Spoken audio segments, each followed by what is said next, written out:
नमस्ते, मैं doctor Zubair Khan, assistant professor geography, government college Bundi. आपका स्वागत करता हूं बीए पार्ट द्वितीय वर्ष भूगोल की कक्षा में। इस कक्षा में हम भूगोल के द्वितीय प्रश्न पत्र राजस्थान भूगोल का अध्ययन करते हैं। इससे पिछले वाले वीडियो में हमने राजस्थान भूगोल की जलवायु का अध्ययन किया और पिछले चैप्टर जो हमारा राजस्थान भूगोल की जलवायु का चैप्टर था, उसके अंदर हमने राजस्थान की जलवायु की विशेषताओं के बारे में जाना, राजस्थान में कितनी ऋतुएं होती हैं उनके बारे में जाना, राजस्थान को मूलतः कितने जलवायु प्रदेशों में बांटा जाता है इसके बारे में जाना। उसके पश्चात हमने विभिन्न विद्वान, खासतौर से कॉपेन और थांथरवेट के द्वारा राजस्थान को कितने जलवायु प्रदेशों में बांटा गया है उसके बारे में जाना। पिछले वीडियो में हमने कॉपेन द्वारा राजस्थान के विभक्त जलवायु प्रदेशों के बारे में जाना। इस वीडियो में हम थांथरवेट के अनुसार राजस्थान के जलवायु प्रदेशों के बारे में जानेंगे। थांथरवेट ने भी अपने विभाजन में विभिन्न सांकेतिक शब्दों का प्रयोग किया, जिस प्रकार की कॉपेन ने किया था। इसके वर्गीकरण का आधार भी कॉपेन की भांति वनस्पति ही था। यह कॉपेन के वर्गीकरण से अधिक मान्य है क्योंकि इसमें वर्षा की मात्रा के अतिरिक्त वाष्पीकरण को भी ध्यान में रखा गया है। देखिए, कॉपेन ने तो मूलतः तापमान और वर्षा के आधार पर वनस्पति को आधार माना कि वनस्पति ही किसी भी क्षेत्र के तापमान और वर्षा के प्रभाव को सबसे अच्छे तरीके से बता सकती है। कॉपेन का यह मानना था और कॉपेन ने इसी आधार पर कैंडोल द्वारा जो विश्व के अलग अलग वनस्पतिक प्रदेशों का वर्गीकरण किया गया था, उन्हीं को आधार मान के अपना जलवायु वर्गीकरण दिया। इन्होंने भी वनस्पति को आधार माना है, पर साथ में इन्होंने अपने वर्गीकरण के लिए वर्षण प्रभाविता और तापीय दक्षता, इन दो मूल कारकों को, मूल मानकों को लेकर जलवायु को अलग अलग वर्गों में विभक्त किया और फिर उनको जोड़कर किसी भी क्षेत्र की जलवायु का वर्गीकरण किया। खासतौर से थांथरवेट ने सर्वप्रथम 1931 में अपना जलवायु वर्गीकरण प्रस्तुत किया, फिर इसे 1933 में संशोधित किया और फिर उसे 1948 में उसके बाद फिर से संशोधित किया। इन्होंने मूल रूप से वर्षण प्रभाविता के आधार पर, अर्थात किसी भी क्षेत्र के अंदर वर्षण की क्या प्रभाविता होती है, उसके आधार पर इन्होंने जलवायु को मूलतः 5 भागों में बांटा। ए प्रकार की जलवायु अर्थात वेट प्रकार की जलवायु अर्थात अति आर्द्र जलवायु, जहां पर वर्षा अधिक होती है। इस क्षेत्र में मूलतः वर्षा वन पाए जाते हैं वनस्पति के रूप में और यहां औसतन एक वर्ष में 128 इंच से भी अधिक वर्षा होती है। दूसरा इन्होंने जलवायु का प्रकार बांटा वर्षण प्रभाविता के आधार पर बी, जिसे इन्होंने ह्यूमिड या आर्द्र जलवायु प्रदेश कहा और इस क्षेत्र के अंदर खास तौर से जो वन देखने को मिलते हैं, सघन वर्षा वन नहीं अपितु सामान्य रूप से जो वन पाए जाते हैं, उस प्रकार के वन पाई जाती है यहाँ पर वनस्पति के रूप में और यहाँ वर्षा लगभग 64 से लेकर 127 इंच प्रतिवर्ष औसतन रूप से होती है। तीसरा जलवायु प्रदेश जिसे इन्होंने सी वर्ग में रखा, जिसे थांथरवेट ने उपाद्र अर्थात सब ह्यूमिड प्रकार की जलवायु, यहाँ पे घास मैदान देखने को मिलते हैं वनस्पति के रूप में और यहाँ वर्षा का औसत 32 इंच से लेकर 63 इंच के बीच में रहता है प्रतिवर्ष। अगला जलवायु प्रदेश थांथरवेट ने डी कहा, कैपिटल डी। ध्यान रखें, जितने भी अक्षर मैंने बताए सब capital A B C D हैं। इसे उन्होंने अर्धशुष्क या सेमी एरिड प्रकार की जलवायु बताया और आपको अच्छे से पता है सेमी एरिड या अर्धशुष्क प्रकार के क्षेत्रों में किस प्रकार की वनस्पति मिलती है, स्टेपीज प्रकार की वनस्पति। तो यहाँ भी स्टेपीज प्रकार की वनस्पति मिलती है और इन क्षेत्रों में वर्षा प्रतिवर्ष 16 इंच से लेकर अधिकतम 31 इंच के बीच में रहती है। और अंत में इन्होंने जो वर्षण प्रभाविता के आधार पर अर्थात वर्षा की मात्रा के आधार पर जो जलवायु प्रदेश बांटा, उसको कैपिटल ई अक्षर से प्रदर्शित किया और इस जलवायु प्रदेश को उन्होंने एरिड अर्थात शुष्क जलवायु प्रदेश कहा। यहां पर उन्होंने मरुदभिद प्रकार की या जीरोफाइट प्रकार की वनस्पति का होना बताया। यहां वर्षा की मात्रा सदैव प्रतिवर्ष अधिकतम 16 सेंटीमीटर से कम ही रहती है, अर्थात ये क्षेत्र शुष्क प्रकार के होते हैं। इसके बाद कॉपेन ने उस किसी भी क्षेत्र में मिलने वाले तापमान के आधार पर, तापमान की प्रभाविता अर्थात तापीय दक्षता के आधार पर उस क्षेत्र को 6 प्रकार के जलवायु खंडों में बांटा और इसके लिए उन्होंने अंग्रेजी के कैपिटल अक्षर का ही उपयोग किया, पर साथ में उनके ऊपर के ऊपर डैश लगा दिया, जिसे ए प्राइम या ए डैश कहा जाता है, जैसे A dash, B dash, C dash, D dash, E dash और एफ डैश। अब तापीय दक्षता के आधार पर जब हम देखते हैं तो ए देश इन्होंने उष्ण कटिबंधीय प्रकार की जलवायु बताया, बी देश मध्यम तापीय अर्थात मीजोथर्मल प्रकार की जलवायु बताया, सी देश सूक्ष्म तापीय प्रकार की या माइक्रोथर्मल प्रकार की जलवायु बताया, डी देश टेगा प्रकार की जलवायु इन्होंने तापीय दक्षता के आधार पर बताई कि यहाँ पे तापमान इस प्रकार के होते हैं, और ई देश यहाँ पे टुंड्रा प्रकार की जलवायु के बारे में बताया कि ऐसा क्षेत्र जहां पे टुंड्रा प्रकार की जलवायु देखने को मिलती है, और अंत में एफ देश ऐसे क्षेत्र जहां पर हिम का हमेशा आवरण बना रहता है, जैसे कि अत्यंत ध्रुवीय क्षेत्र या उच्च पर्वतीय क्षेत्र अर्थात हिम आच्छादित क्षेत्र। इसी प्रकार इन दोनों प्रकार के अक्षरों का उपयोग करते हुए पहले तो इन्होंने वर्षण प्रभाविता के 5 ए बी सी डी ई अक्षर और फिर तापीय दक्षता के 6 ए देश बी देश सी देश डी देश ई देश और एफ देश अक्षरों का उपयोग करते हुए विश्व को मूलतः 32 प्रकार के जलवायु प्रदेशों में बांटा।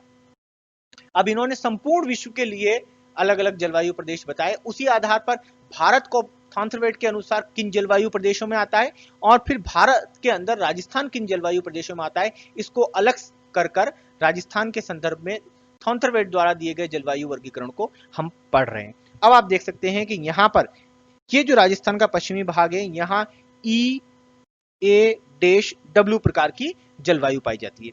अब ई का क्या तात्पर्य हुआ? ई का तात्पर्य हुआ यहाँ पर वर्षण प्रभाविता के अनुसार। ई का मतलब हो गया एरिड अर्थात शुष्क। ए देश का क्या तात्पर्य हो गया? तापीय दक्षता के अनुसार ये उष्ण कटिबंधीय अर्थात ये हो गया उष्ण कटिबंधीय शुष्क प्रकार की जलवायु। अब इस डब्ल्यू का क्या तात्पर्य है? वास्तव में ये डब्ल्यू स्मॉल डब्ल्यू है, कैपिटल नहीं है, आप इसमें चेंज कर लें, जहां भी कैपिटल है ये सब स्मॉल डब्ल्यू है।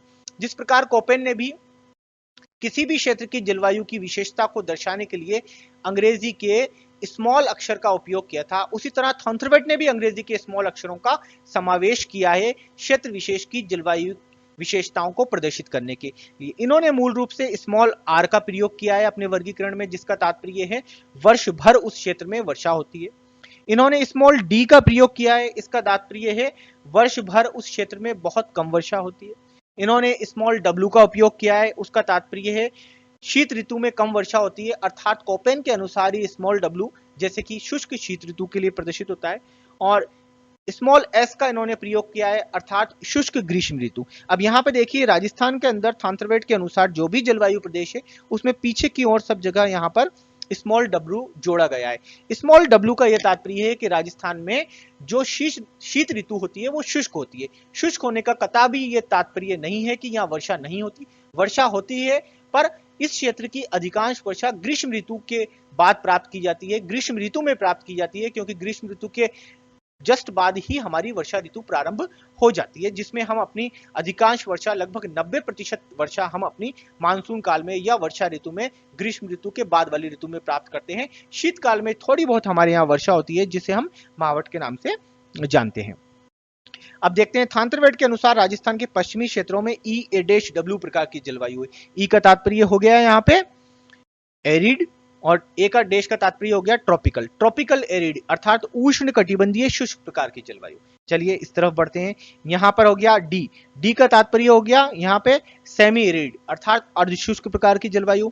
बी देश का तात्पर्य यहाँ पर मध्यम तापीय अर्धशुष्क प्रकार की जलवायु। इसकी तुलना में इस क्षेत्र की तुलना में यह तापमान अपेक्षाकृत रूप से थोड़ा कम मिलता है, तो मध्यम तापीय अर्धशुष्क प्रकार की जलवायु जहां पर शीत ऋतु शुष्क पाई जाती है। उसके बाद हम आते हैं राजस्थान के अधिकांश क्षेत्र के अंदर किस प्रकार की होती है वर्षा।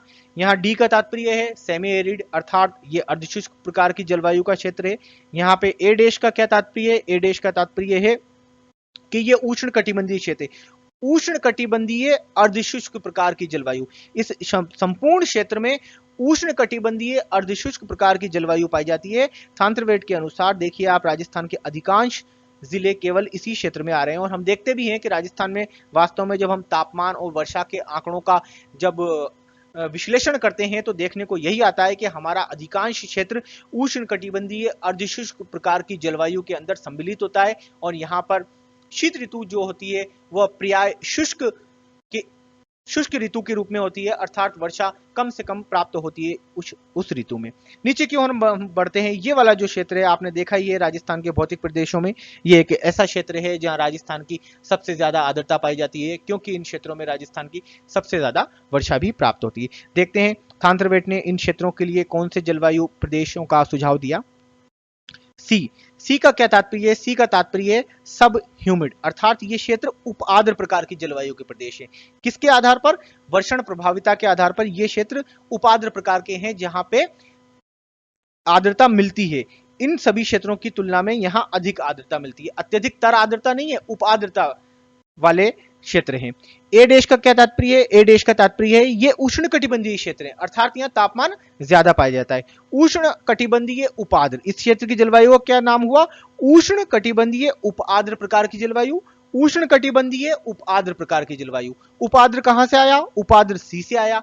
सी का निर्धारण किससे किया गया? सी का निर्धारण वर्षा की मात्रा से किया गया। उष्ण कटिबंधीय कहां से आया? उष्ण कटिबंधीय तापमान से आया। तापमान के द्वारा हमने तापीय दक्षता के आधार पर राजस्थान के विभिन्न प्रदेशों का, ना कि राजस्थान के विभिन्न प्रदेशों का, अपितु थांथरवेट ने संपूर्ण विश्व के लिए तापीय दक्षता के आधार पर उष्ण कटिबंधीय, मध्यम तापीय और सूक्ष्म तापीय विभिन्न प्रकार के अलग अलग उन्होंने 6 प्रकार के जलवायु प्रदेशों का निर्धारण किया। तो राजस्थान के अंदर ये वाले प्रदेश उष्ण कटिबंधीय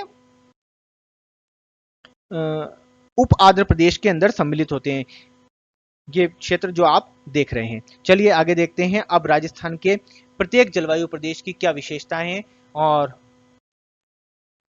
तापमान और वर्षा के मौसमी एवं मासिक वितरण का भी इस वर्गीकरण में ध्यान रखा गया है। जैसा कि वर्गीकरण को मैंने अभी आपको संक्षेप में समझाया था कि यहाँ पे वर्षण प्रभाविता और तापीय दक्षता को मानक माना है। राजस्थान में निम्न जलवायु प्रदेशों को अंकित किया गया है।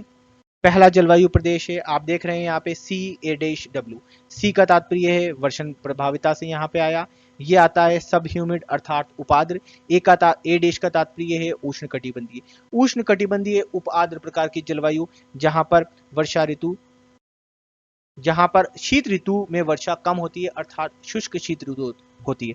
आप ध्यान रखिएगा, ये जो मैं आपको यहाँ पे राजस्थान के कोड बता रहा हूँ, इस प्रकार के सवाल आपके कंपटीशन एग्जाम्स में, चाहे वो नेट का एग्जाम हो, चाहे वो किसी भी तरह का कंपटीशन एग्जाम हो, प्री लेवल का हो या मेंस लेवल का हो, वहां पे आपके ऑब्जेक्टिव के अंदर पूछा जाता है राजस्थान के पश्चिमी मरुस्थलीय क्षेत्र में कोपेन के अनुसार किस प्रकार के जलवायु प्रदेश पाई जाती है। राजस्थान के बांसवाड़ा डूंगरपुर क्षेत्र में थांथरवेट के अनुसार किस प्रकार का जलवायु प्रदेश पाया जाता है, और वहां पे आपको ये कोड दिए जाएंगे। आपको इन कोडों के अनुसार ही आंसर को टिक करना पड़ेगा। तो आप इस चीज को समझें कि सी कहां से आया। सी आता है वर्षण प्रभाविता से, वर्षा की मात्रा के आधार पर सी का निर्धारण होता है। ए कहां से आता है? ए देश, बी देश, सी देश, ये तापीय दक्षता अर्थात क्षेत्र विशेष में मिलने वाले तापमान के आंकड़ों के आधार पर इसको लगाया जाता है। तो इसको आप कैसे पढ़ेंगे? उष्ण कटिबंधीय उप आर्द्र प्रकार की जलवायु, जहां पे शीत ऋतु शुष्क पाई जाती है। इस प्रकार का प्रदेश अधिकांशतः दक्षिणी पूर्वी उदयपुर, बांसवाड़ा, डूंगरपुर, कोटा, बारां, झालावाड़ आदि जिलों में पाया जाता है। जैसा कि आप मानचित्र से देख ही चुके हैं और आप पिछले अध्याय में पढ़ भी चुके हैं, जब आपने राजस्थान के अंदर वर्षा की मात्रा को पढ़ा था, वर्षा को देखा था, तो इन क्षेत्रों में अपेक्षाकृत वर्षा ज्यादा होती है। और पिछले कई वीडियो में मैं आपको बता चुका हूं। रही बात तापमान की, तो राजस्थान में तापमान तो लगभग सब जगह ज्यादा ही पाए जाते हैं। अपेक्षाकृत रूप से कुछ क्षेत्रों में ज्यादा मिलते हैं तो कुछ क्षेत्रों में कम मिल जाते हैं। यहाँ वर्षा ग्रीष्म ऋतु में होती है, शीत ऋतु प्रायः सूखी रहती है। यहाँ सवाना प्रकार की मानसूनी वनस्पति पाई जाती है। देखिए वापस से हम कोड पे आते हैं, तो कोड में यहाँ ये स्मॉल w है, आप इसका ध्यान रखें, ये स्मॉल w है। स्मॉल w का यही तात्पर्य है कि यहाँ पे शीत ऋतु शुष्क ही रहती है। फिर आगे हम चलते हैं कि इस क्षेत्र में कैसी वनस्पति पाई जाती है? सवाना प्रकार की वनस्पति। सवाना प्रकार की वनस्पति का क्या तात्पर्य होता है? सवाना प्रकार की वनस्पति जैसे कि अफ्रीका के सवाना मैदानों में मिलती है, वहां पे घास मैदानों के साथ साथ वृक्ष भी पाए जाते हैं, और परिपूर्ण वृक्ष पाए जाते हैं, झाड़ियों के रूप में नहीं होते, अच्छे खासे वृक्ष होते हैं। अपेक्षाकृत स्टेपीज प्रकार की जलवायु की तुलना में वहां पर वनस्पति की सघनता बढ़ती चली जाती है, क्योंकि वहां की जलवायु के अंदर आर्द्रता की मात्रा ज्यादा होती है। DA-W। अब DA-W जलवायु को आप किस प्रकार से परिभाषित करेंगे? डी वर्षण प्रभाविता के आधार पर, डी का तात्पर्य है अर्धशुष्क, और तापीय दक्षता के आधार पर ए का तात्पर्य उष्ण कटिबंधीय। तो ये जलवायु कैसी हो गई? उष्ण कटिबंधीय अर्धशुष्क प्रकार की जलवायु। उष्ण कटिबंधीय अर्धशुष्क प्रकार की जलवायु जहां पर शीत ऋतु शुष्क रहती है। अब आप खुद अपने दिमाग से आइडिया लगा के देखिए, मानचित्र में ऐसे क्षेत्र आपको कहां मिलेंगे राजस्थान में जहां पे तापमान अधिक हो पर वहां पे अर्धशुष्क क्षेत्र की विशेषताएं पाई जाती हो। इसके अंदर को हमने थांथरवेट के अकॉर्डिंग देखा, ये वो क्षेत्र हैं खासतौर से उत्तरी राजस्थान के क्षेत्र, उत्तरी पश्चिमी राजस्थान के क्षेत्र, जैसे गंगानगर का क्षेत्र है, हनुमानगढ़ का क्षेत्र है, चूरू का क्षेत्र है, जहां पर अर्धशुष्क दशाएं पाई जाती हैं और तापमान अधिक पाए जाते हैं। इस प्रकार की जलवायु में ग्रीष्मकालीन तापमान ऊंचे रहते हैं, वर्षा कम होती है तथा अर्ध मरुस्थलीय वनस्पति पाई जाती है। अर्ध मरुस्थलीय वनस्पति का तात्पर्य आप ध्यान रखें, स्टेपीज प्रकार की वनस्पति। अर्धशुष्क प्रदेश में जहां भी हम जाएंगे ध्यान रखेंगे कि आप उन क्षेत्रों में स्टेपीज प्रकार की वनस्पति मिलती है। स्टेपीज प्रकार की वनस्पति में सूखी घासें और कंटीली झाड़ियों का समावेश किया जाता है।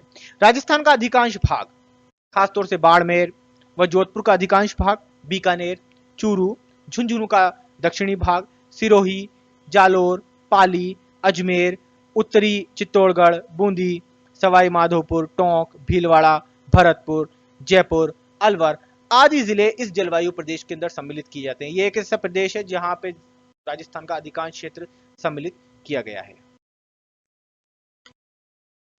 D B dash W, D का तात्पर्य वही से अर्धशुष्क, बी डैश का तात्पर्य हो जाता है यहाँ पे मध्यम तापीय प्रकार का। तो ये वो क्षेत्र है जहां पे तापमान अपेक्षाकृत रूप से थोड़े से कम मिलते हैं।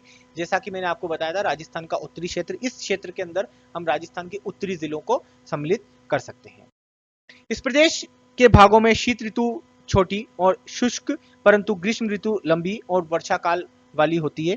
इसके अंदर यहाँ पे हमने इसको मध्यम तापीय कहा है। तो अपेक्षाकृत रूप से राजस्थान की जो नीचे के दक्षिणीवर्ती जिले हैं उनके मुकाबले यहाँ तापमान में, तापीय दक्षता में, न केवल डायरेक्ट सीधे तापमान की बात कर रहे हैं, तापीय दक्षता में थोड़े से सूचकांक में कमी देखी गई है।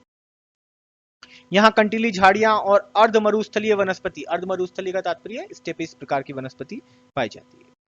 राजस्थान के उत्तरी भाग जैसे गंगानगर, हनुमानगढ़ जिले, चूरू एवं बीकानेर जिले के अधिकांश भाग इसी प्रदेश के अंदर सम्मिलित किए जाते हैं।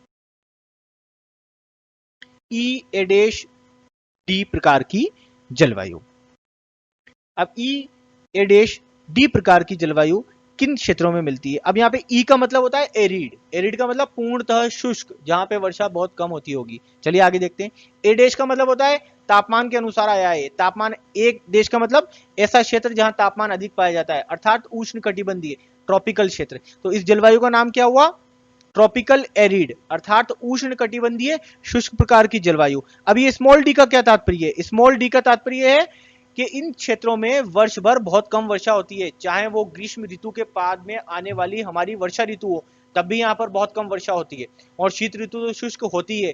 अर्थात ऐसा क्षेत्र थांथरवेट के अनुसार जहां वर्ष में बहुत कम वर्षा हो, उसके लिए उन्होंने स्मॉल डी शब्द का प्रयोग किया है, जो उस क्षेत्र की वर्षा की मात्रा को इंगित करता है। तो ये कैसा क्षेत्र हो गया? उष्ण कटिबंधीय शुष्क प्रकार का क्षेत्र है, जहां पर किसी भी ऋतु में ज्यादा वर्षा नहीं होती, लगभग सभी ऋतुएं यहाँ शुष्क रहती हैं। उष्ण कटिबंधीय मरुस्थलीय प्रकार की जलवायु के नाम से हम इसे ज्यादा अच्छी तरह से परिभाषित कर सकते हैं।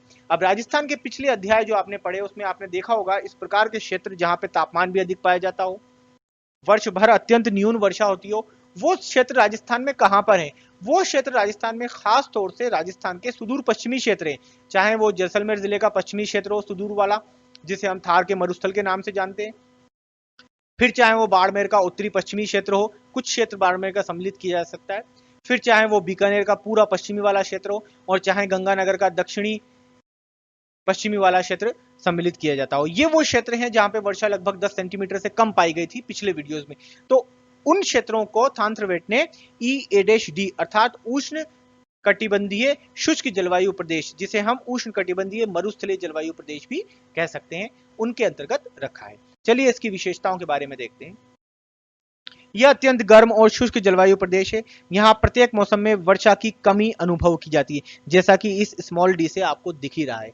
अब आप ध्यान रखें, ये जो मैं आपको थांथरवेट और कोपेन के अनुसार राजस्थान के जलवायु प्रदेश पढ़ा रहा हूँ, इनको एक एक जो ये अक्षर दिया है, कोपेन के अनुसार हो या थॉर्नबर्ग के अनुसार हो, इसको मैं व्याख्यात्मक रूप में से पढ़ा रहा हूं, और वो इसलिए पढ़ा रहा हूं ताकि कंपटीशन एग्जाम में आप इन चीजों को, इन कोड को समझ सके कि ये आया कहां से, कैसे आया ये। क्योंकि राजस्थान का अंतिम प्रदेश है, हम एक बार फिर देखते हैं, ये ई जो है, ये ई एरिड क्लाइमेट है, और ये वर्षा की मात्रा या वर्षण प्रभाविता द्वारा निर्धारित किया जाता है।